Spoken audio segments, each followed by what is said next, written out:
The route still exists, but the bus is now gone, replaced by larger vehicles and imported double-decker carriers. Modern transit drivers wearing shorts, white socks, and sneakers. In my school days, each driver wore a hat and a tie, not too dissimilar from the original gas station filler-up man.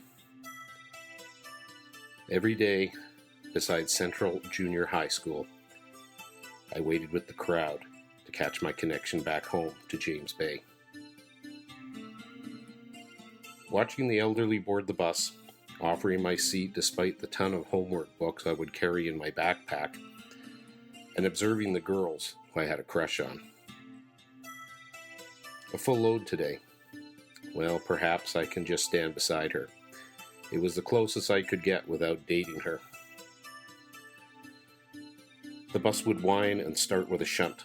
Sometimes the bus would stop suddenly, causing me to collide with her. I'd smile, give a visual, "Sorry, I couldn't help it," back in reply. Sometimes she smiled back, and my heart would soar. The bus finally pulled in front of Woolworth Department Store on Douglas Street.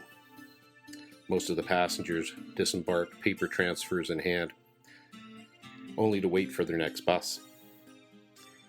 It was 25 minutes before the number 7 would roll up and take me and the girl of my eye home. She was talking to friends.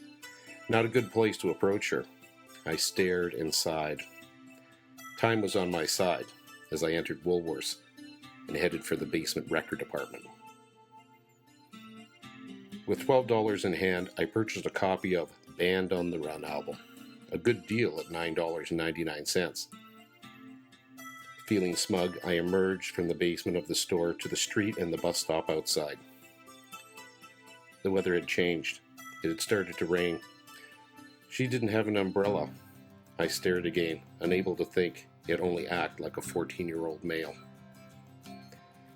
The melody of the Holly song, "Bus Stop Wet Day," played in my head. I didn't have an umbrella either. A swish sound broke the air. Number 7, the Outer Wharf, pulling into the bus stop. A man with a Canadian Legion jacket helped his elderly wife up the front stairs of the bus. She was talking about bus fares or free rides, and the bus driver rolled his eyes.